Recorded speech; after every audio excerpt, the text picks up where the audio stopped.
And we're back for some more college basketball best bets. And these are the best bets for November 6th. We did our 5 best bets yesterday, and we gave 10 best bets on opening night. And, I think as the season goes on, we are going to do 10 bets a day or 10 best bets a day. But right now, as the season's going on, the season's just starting, I'm going to limit it to 5 because the way I'm looking at things, I don't want to force picks and give you, LSU minus 22.5 against Louisiana Monroe. Just making predictions that I don't really feel great about right now.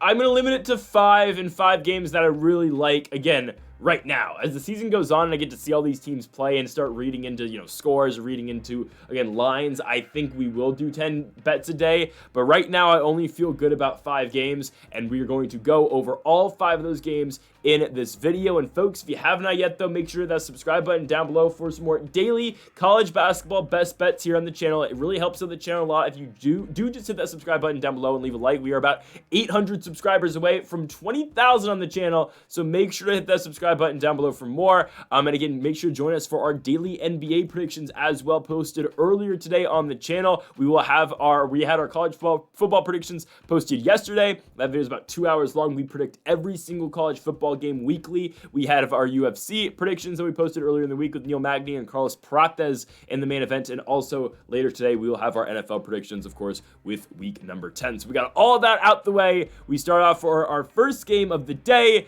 and we go to the first game on the college basketball slate on the Big Ten Network. We've got Wagner going on over to New Jersey to take on Rutgers. And I know what you're thinking. 19.5 feels like a lot of points for Rutgers at home at the Jersey Mike's Arena, but we're going to go with Rutgers to cover. Why? Because of what they were able to do in the offseason. They got Tyson Acuff. He is a senior, obviously, now, but he played at Eastern Michigan last season. He was one of the leading scorers in the MAC. He averaged 21.5 points per game for the Eagles. He was a Duquesne product prior to that.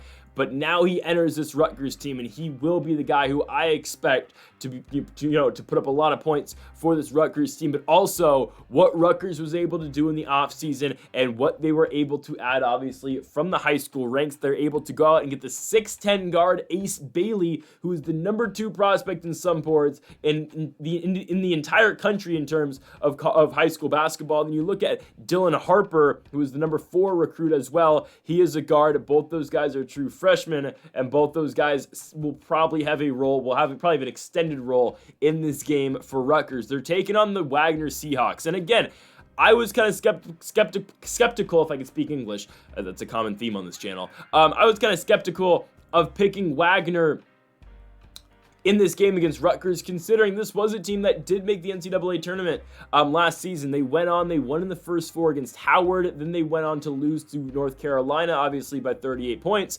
But I was a little bit, on the fence about picking it, but I do like what Rutgers did in the offseason. You look at, Wagner's best player in Melvin Council Jr., who led their team in points last season. Well, he transferred over to St. Bonaventure, a team that we picked successfully in 2 videos ago, obviously with the college basketball predictions, to go out there and to cover against California State Northridge, we'll get to later on in this video. But Wagner loses their best scorer in Melvin Council.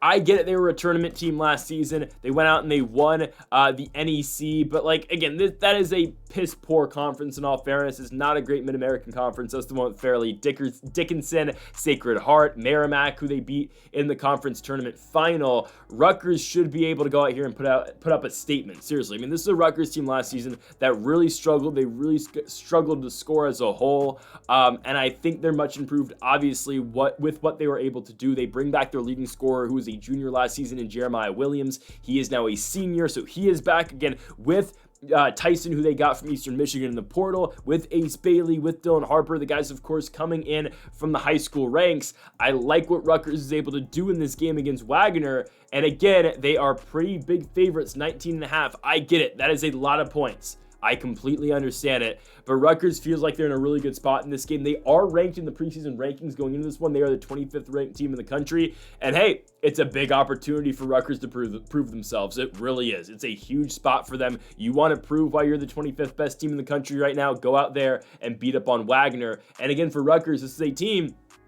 that struggled in Big Ten play last season. They did. So again, this is your opportunity. You get a tournament team. I get it. Wagner, again, was a team that, they're a borderline team. They had to play in the first four. We understand that. But still, it's an opportunity for Rutgers to completely put up a statement. Due to Wagner, what North Carolina did to Wagner in the first round of the NCAA tournament. I'm serious. That's the type of performance I want to see out of Rutgers, and with the improvements they have made in the offseason with the portal and with their recruiting.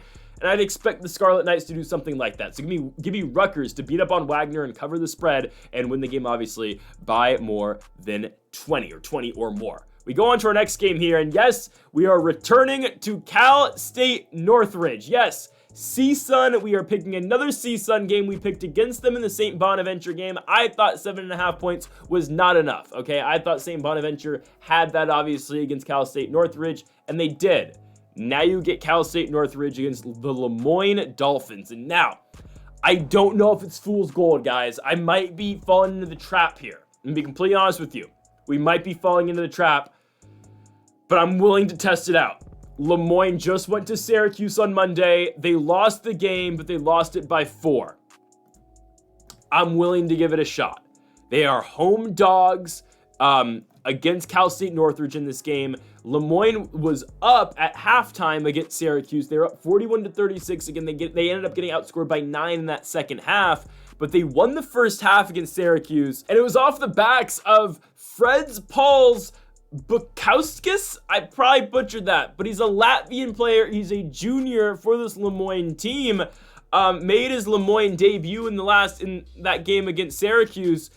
Played 37 minutes. He started. The ESPN box score said he didn't start, but if you go back and rewatch that game, yes, he does start. I don't know why they have him on the bench in the box score for ESPN, but regardless, he plays 37 minutes, scores 18 points, did shoot the ball at a 33% clip, but he's not afraid to take the ball to the rack. He's not. He'll shoot the 3 as well, okay? He's their guy, right? And I don't mind the game that LeMoyne played. I really don't.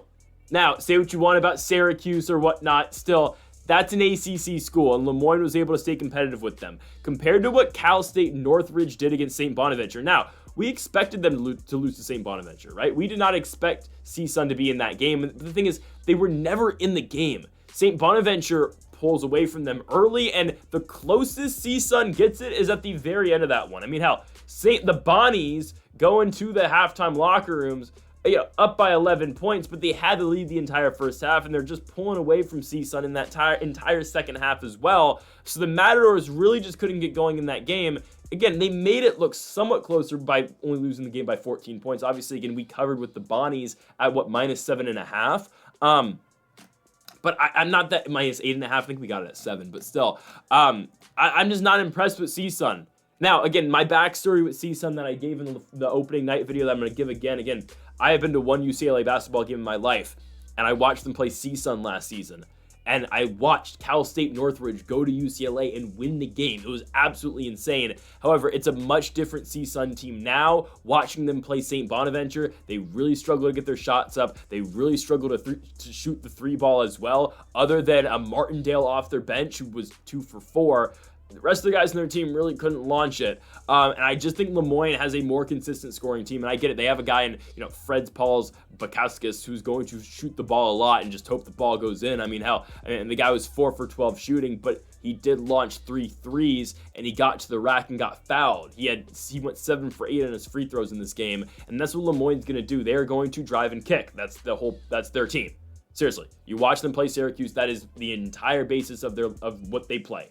It's drive, kick out, try to force a foul, try to get something underneath. If not, kick back outside. They don't take any mid-range shots. It's legitimately, again, all free throws, layups, or free throws, contact layups, or threes. That's all LeMoyne plays. And they are a team that's going to push the pace on you, which I do think, again, matchup-wise, I think it favors a lot LeMoyne rather than Cal State Northridge.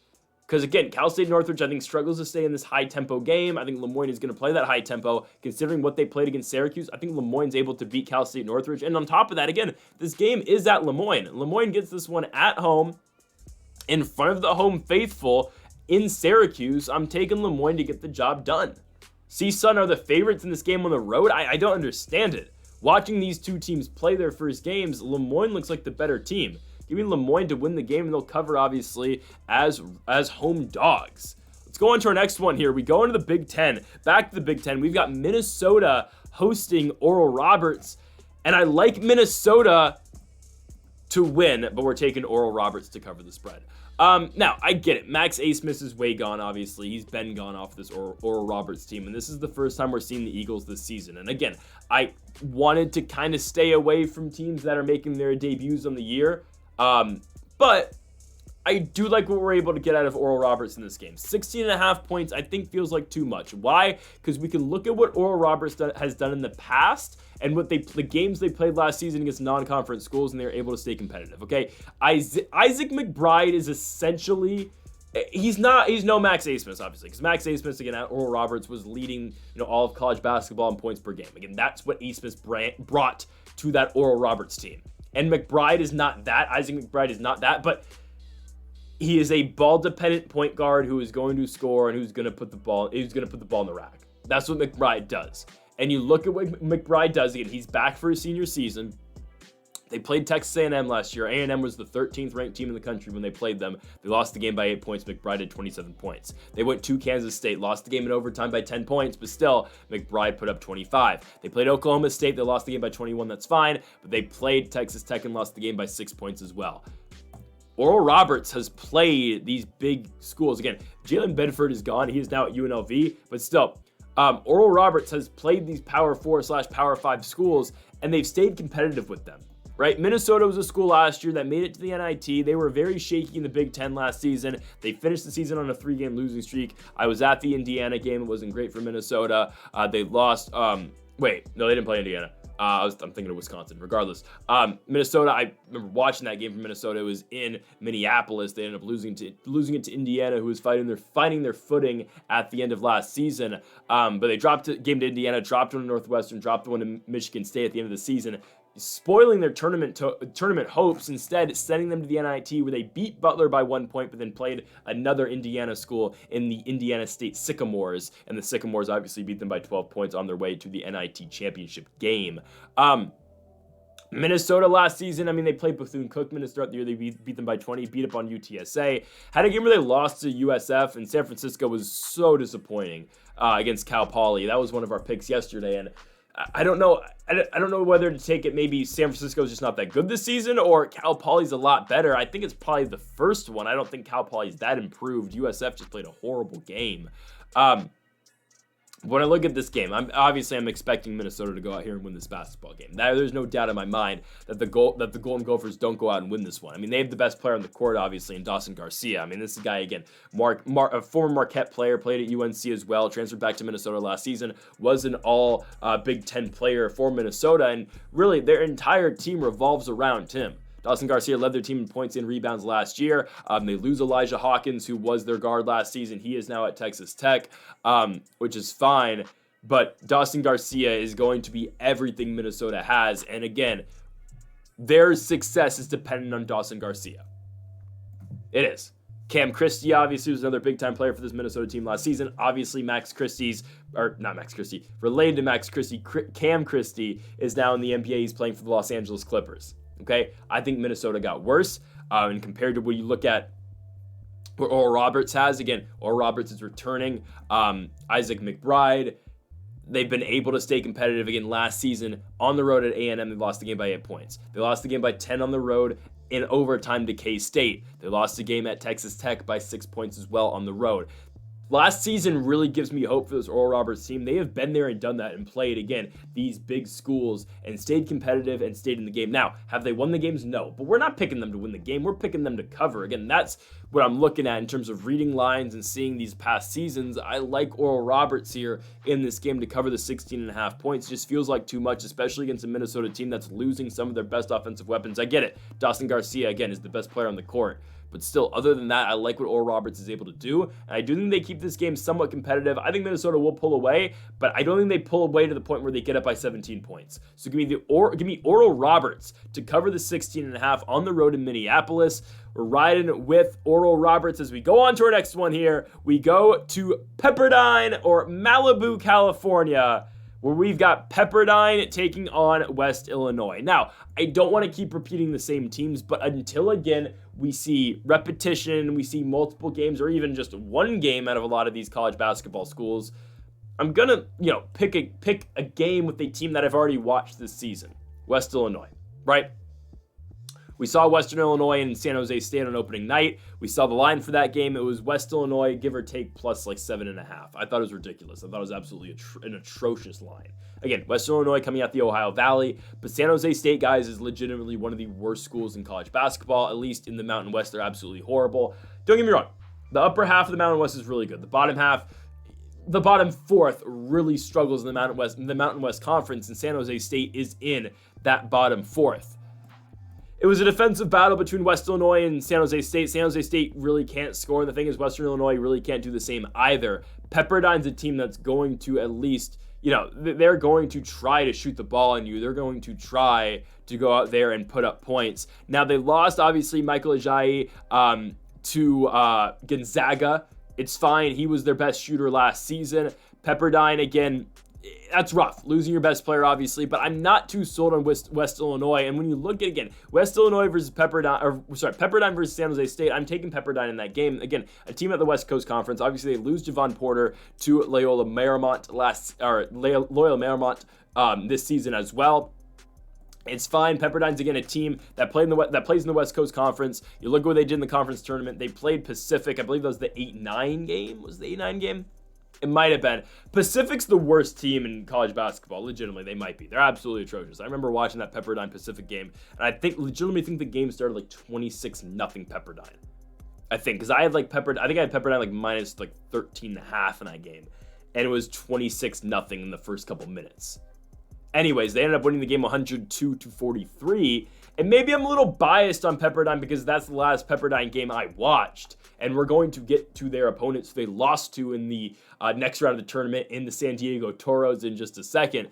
But I do think Pepperdine, again, I know they lost in the portal this offseason, that's fine, but they have reloaded, and I do think they're better than this West Illinois team. And the way Pepperdine plays, they play an explosive style of game, and I don't think West Illinois is going to be able to, have enough leeway in this game like they had against San Jose State where they're missing shots. And I get it, West Illinois was playing a good defensive game against San Jose State, but San Jose State's just not good and can't score. And West Illinois, again, struggled to score in that game as well, but Pepperdine's a team that I don't really anticipate to struggle scoring the ball at all. I think Pepperdine's going to be able to put up points in this game, and I get it. They didn't have the best track record last season in the West Coast Conference other than beating Pacific 3 times. I completely understand that. There's a reason. Again, they had to play Pacific in the first round, or in that, play-in round of the West Coast Conference. I understand that. Still, though, I like Pepperdine to go out here and win this basketball game. We picked West Illinois for a reason last week, but that wasn't really, or earlier this week, that wasn't me picking West Illinois because I'm, completely sold and I'm like, oh, the Western Illinois Bulldogs are great. No, the Leathernecks, are great. That was more me fading San Jose State. And we might fade San Jose State a lot this season if we see a line like that again. I mean, no way, no how should San Jose State be a, more than a 6-point favorite against anybody. And they were against Western Illinois, and that's why we took that line. I'm taking Pepperdine in this game. They're getting 3.5. They're the better team. They have the better offense. I just don't know if Western Illinois can compete and keep up with what the Pepperdine Waves are going to be able to do on offense. Again, I get it. They lose Ajayi. They lose Porter. That's fine. I think they're able to make up for it. I like Pepperdine with this new team to go out here and beat up on Western Illinois, and I think they'll cover the 3.5 points as well. We go on to our final game of the day, and it's the nightcap. It is the San Diego Toros. I said it a little bit earlier. We've got the San Diego Toros versus Ryder. And you might be asking, why do we keep picking these mid-major schools? Why do we keep looking at these, games that don't really matter? But there's a reason to this. Again, there's a reason I picked the games that I got. For most of them, too, I'm picking teams that have already played this season. So teams that we can already base our picks off of their first game and not just based off of their preseason. Because I think, again, sure, you can get into a crapshoot and you can have these games where you can have, South Dakota State versus McNeese. We cashed against South Dakota State on a plus 350 dog on opening night. Saw that game, I thought it was ridiculous. Again, Zeke Mayo's gone, but again, South Dakota State has done that year in and year out. They have lost big-time players every single year. Mike Dom, Skylar Flatten, David Jenkins Jr., Baylor Shireman. They have lost big-time players. You look at what, and that's, again, you can get games like that where you can get hunches from previous seasons. I'm trying to find games with teams that have already played this season.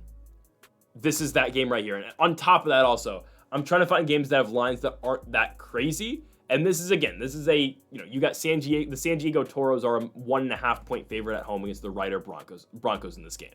The Ryder Bronx. Are they the Bronx or the Broncos? Regardless. Look what Ryder did. They got absolutely killed in their first game. They went to UCLA and lost. Again, that's expected. It's fine. But now they get to go play San Diego. They're still on this road trip out on the West Coast. And I would expect San Diego to absolutely dominate this basketball game. It's San Diego's first game of the season. Ryder looked flat in their first game. And San Diego, I mean, were they dominant last year? No. But they went 18-15. They beat Pepperdine in the conference tournament last season. Obviously, they ended up losing to the Santa Clara Broncos.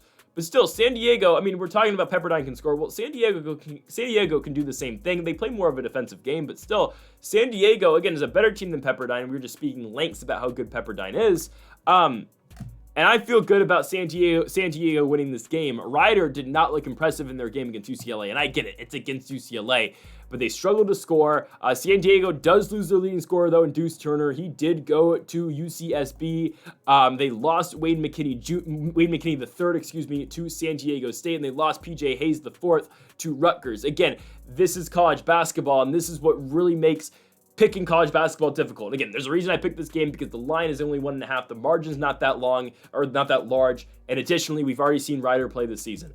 Unfortunately for us, though, we have not seen the San Diego Toros play. So that's the difficulty picking USD in this game because, again, we just haven't seen them and they've lost their 4 best guys from last season all to the transfer portal. That's the rough part with college basketball, at least picking college basketball early in the season. I'm willing to bet, though. San Diego at home, you get Ryder, who, again, is coming on over from after that UCLA game. They're a New Jersey school across the country playing at 8 p.m. West Coast time. That's 11 o'clock on the East Coast. That's rough. I mean, again, I'm sure they're used to it because they've been out here for a while, but still, you got to think about it. This is a New Jersey team playing in the Pacific time zone in San Diego. It's an 8 o'clock start, which is already late. And additionally, again, there's a reason San Diego scheduled this game, and there's a reason they put it at the time that it's at. It's not for TV, obviously. This game's on ESPN+. They could put this game literally at any time they want to. San Diego did this for a reason. It's because they think they have an edge at beating Ryder late in the night. Obviously, again, because it's 11 o'clock New Jersey time for this game. Again, we're looking for different ways to approach these games, and that's a way I'm looking to approach this one. Again, ultimately, I think San Diego's the better team, but, added bonuses too. Travel's a real thing. The time's a big issue as well, and San Diego's at home. Give me the San Diego Toros to win this game. They'll cover the 1.5 points, and they will beat Ryder as well. So, folks, thank y'all for watching our November 6th best bets for the college basketball slate here on Wednesday. We'll be back tomorrow for more college basketball best bets, as we are doing this every single day on the channel. Make sure to join us for our NBA predictions. Make sure to join us later today for our NFL predictions, and make sure to go check out our college football and UFC predictions here on the channel as well. Folks, thank y'all for watching. Make sure that subscribe button down below for more. Make sure you like if you enjoyed the video. Make sure to comment if you do disagree with any of the picks. Folks, thank y'all for watching, and Mamba forever.